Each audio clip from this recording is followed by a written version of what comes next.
अस्सलाम वालेकुम। Here we have another very important question on limits related to squeeze theorem। हमने यहाँ पे squeeze theorem को यूज़ करते हुए इस लिमिट को प्रूव करना है। हम ये जानते हैं कि जब भी हमने squeeze theorem यूज़ करना होता है तो हमारे पास दो रिक्वायरमेंट्स होती हैं या फिर दो स्टेप्स होते हैं। पहले स्टेप के अंदर हमने ये दिखाना होता है कि हमारे पास जो गिवन फंक्शन है ये दो फंक्शंस के दरमियान सैंडविच हो रहा है।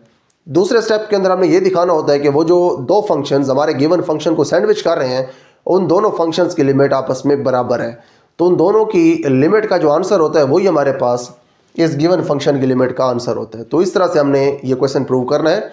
अब ये प्रूफ स्टार्ट करने से पहले हम ये देखते हैं कि हमारे पास इस फंक्शन के अंदर साइन फंक्शन मौजूद है।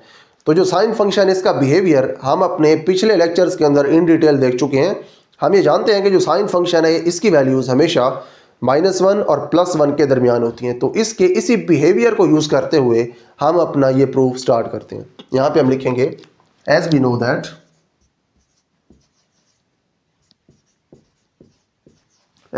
दैट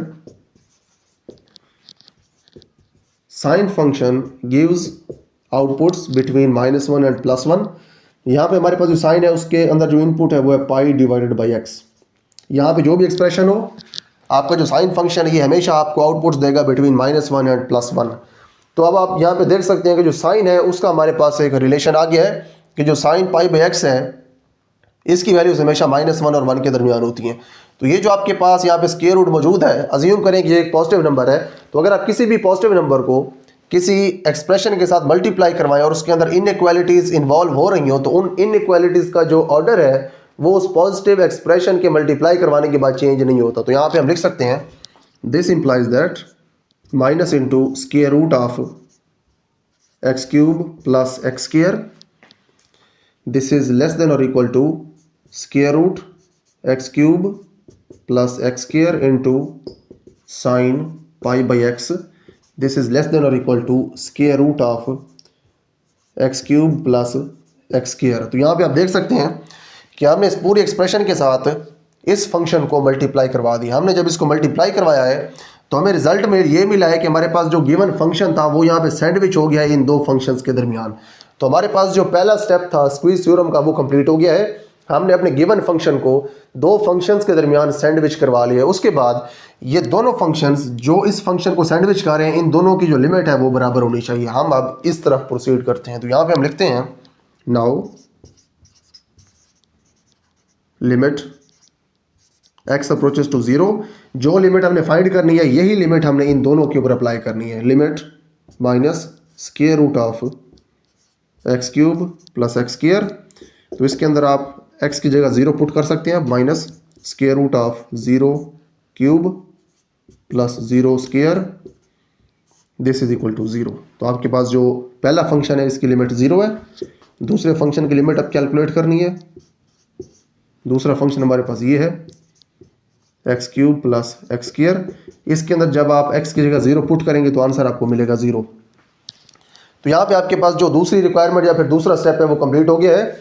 यानी कि आपके वो दोनों फंक्शंस जो कि हमारे गिवन फंक्शन को सैंडविच कर रहे थे उन दोनों की लिमिट बराबर आ गई है। तो यहाँ पे हम लिख सकते हैं this implies that limit x approaches to 0 minus square root of x³ plus x² is equal to limit x approaches to 0 square root of x³ plus x² is equal to 0।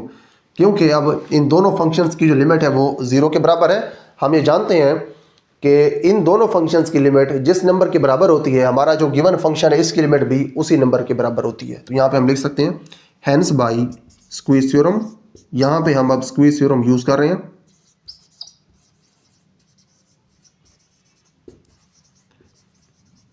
Hence by squeeze theorem limit x approaches to 0, हमारा given function है square root of x³ plus x² into sine π/x, और इसकी limit हमने prove कर लिया कि ये 0 है। तो यहाँ पे हम लिख सकते हैं हैंस प्रूव्ड,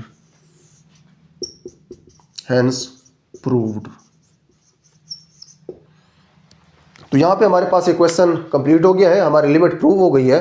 यहाँ पे हमने इस तरह से प्रोसीड किया कि सबसे पहले हमने साइन फंक्शन जो है इसका बिहेवियर चेक किया है कि इसका बिहेवियर क्या होता है। हम पहले से जानते हैं कि जो साइन है इसकी वैल्यूज -1 से 1 के दरमियान होती हैं।